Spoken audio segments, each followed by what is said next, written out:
Hello very good morning dear friends, English Balaji Gyan Gun Sagar channel welcomes you.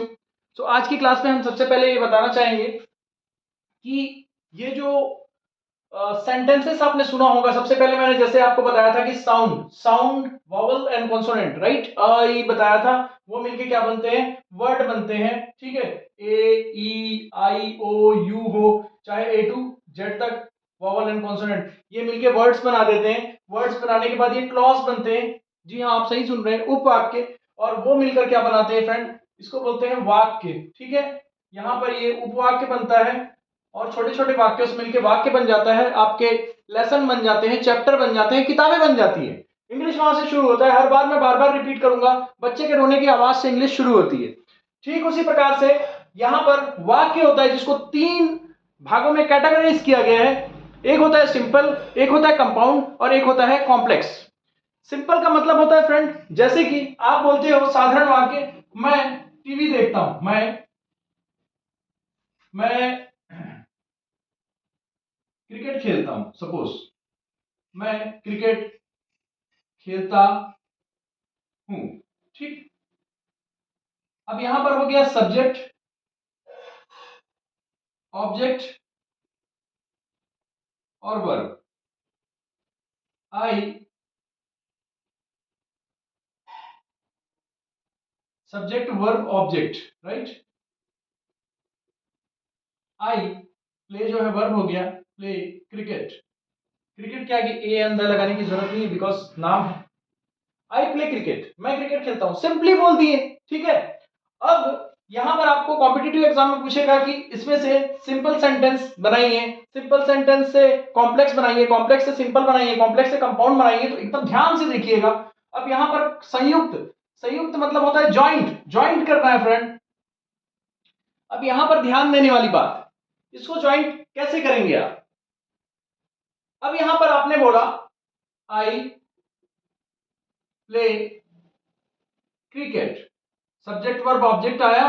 ठीक, जब आप and बोलते हो, आई वॉच टीवी, ये और ये दोनों के दोनों अपने आप में इंडिपेंडेंट है, उसको ये कोऑर्डिनेट कर रहा है। It is called coordinative conjunction. जब एंड इस प्रकार से जो वर्ड को जब जोड़ देता है, उसे क्या कहते हैं, हम लोग संयुक्त वाक्य कहते हैं। ठीक है, अब यहां पर ध्यान दीजिएगा। ठीक, इस वाक्य को जब जटिल वाक्य बनाना है तो ठीक बोलेगा, मैं क्रिकेट खेलता हूं और टीवी देखता हूं। मैं क्रिकेट खेलता हूं, अब साथ में है और, मैं टीवी देखता हूं। ठीक, यहां तक क्लियर हो गया कंसेप्ट। सिंपल, क्रिकेट खेलता हूं, क्रिकेट खेलता हूं और टीवी देखता हूं, एक जैसे दो वाक्य को जोड़ा तो कोऑर्डिनेटिव कंजक्शन कहलाया। जहां कोऑर्डिनेटिव कंजक्शन वाले जो एंड आएंगे इस प्रकार से, या और आएगा, है ना, और एंड आया तो ये क्या हो जाएंगे, कंपाउंड हो जाएंगे। ठीक है, अब अगला देखिएगा। यहां पर बोलते हैं I play cricket,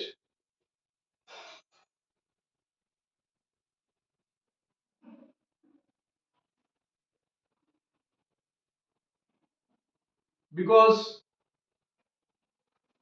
I love it. ठीक है, I play cricket because I love it, क्योंकि मैं क्रिकेट को चाहता हूं। ठीक है फ्रेंड, अब यहां पर देखिएगा, बिल्कुल ध्यान दीजिएगा। सिंपल लिखा हुआ है, क्लियर है आपका। सिंपल में साधारण, मैं क्रिकेट खेलता हूं, सब्जेक्ट वर्ब ऑब्जेक्ट है, आई प्ले क्रिकेट। कंपाउंड में कुछ नहीं होगा, I play cricket and I watch TV, right. I play cricket and watch TV. तो इस प्रकार से जो जोड़ते हैं, जोड़ा हुआ जो वर्ड होता है, जहां पर आपका इस प्रकार के वर्ड आके जब जोड़ देते हैं, एंड, बट और, तो आप इन वर्ड्स को कंपाउंड सेंटेंस बोलते हैं इस सेंटेंस को। ठीक है, जैसे कि आप बोल सकते हो कि I eat mango and I drink milk. She was tired but she finished homework, वह थकी थी लेकिन उसने होमवर्क पूरा किया। ये कंपाउंड सेंटेंस के एग्जाम्पल है। ठीक, अब आप यहां पर ध्यान दीजिएगा, जो हमारे जो सिंपल सेंटेंस होते हैं उसमें सब्जेक्ट वर्ब ऑब्जेक्ट होता है, ठीक है। यहां पर सिंपल है, इसका फॉर्मूला है सब्जेक्ट वर्ब ऑब्जेक्ट, ठीक है।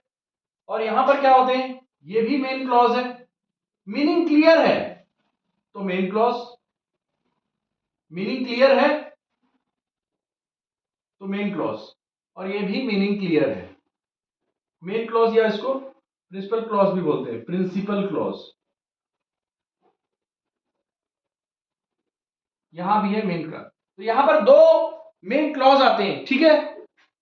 दो मेन क्लॉज है, ये भी मेन क्लॉज है और ये भी मेन क्लॉज है, तो यहां पर कितने हो जाएंगे कंपाउंड सेंटेंस में, टू प्रिंसिपल क्लॉज या टू मेन क्लॉज, बिल्कुल याद रखिएगा। बिल्कुल कॉम्पिटिटिव एग्जाम में आया, दो मेन क्लॉज है, इसका मतलब कंपाउंड सेंटेंस है वो, ठीक है। संयुक्त वाक्य बोलेंगे, हिंदी भी सीखिए साथ में। आई प्ले क्रिकेट बिकॉज, अब देखिए ये जो सेंटेंस है जब तक ये पूरा नहीं होगा, बिकॉज के बाद नहीं बोलोगे तो पूरा नहीं होगा। Means this clause is dependent on another clause for complete sense, ये जुड़ा हुआ है इससे, ठीक है। क्योंकि मैं क्रिकेट खेलता हूं, क्योंकि मैं प्यार करता हूं क्रिकेट से, ठीक है। तो यहां पर जो है आप ये देखिएगा, यहां पर एक प्रिंसिपल क्लॉज है और दूसरा क्या है, सबऑर्डिनेट क्लॉज है। एक प्रिंसिपल क्लॉज और दूसरा सबऑर्डिनेट क्लॉज होगा तो कॉम्प्लेक्स होगा, बिल्कुल ये फार्मूला याद कर लीजिएगा, ठीक है। यहां पर 1 2 2 और यहां पर क्या हो जाएगा 1 1, ठीक है। इतने में आपको क्लियर है। अब यहां पर अगर कोई भी अगर आपको एमसीक्यूज का मैं करा दूंगा, बिल्कुल चैनल को कैसा लगा लाइक करें, सब्सक्राइब करें, कमेंट करें, ताकि मैं ऐसी वीडियो आपका लाता रहूं। और हाल में ही अभी आपको पता है कि अभी जो कॉम्पिटिटिव एग्जामिनेशंस आ रहे हैं, पीजीटी इंग्लिश के, टीजीटी इंग्लिश के, सभी भारत के सभी स्टेट्स में जो एग्जाम होते हैं, मैं बिल्कुल देसी तरीके से आपको ये चीज क्लियर करूंगा। Wish you all the best. कैसा लगा वीडियो बिल्कुल कमेंट कीजिएगा, मिलेंगे।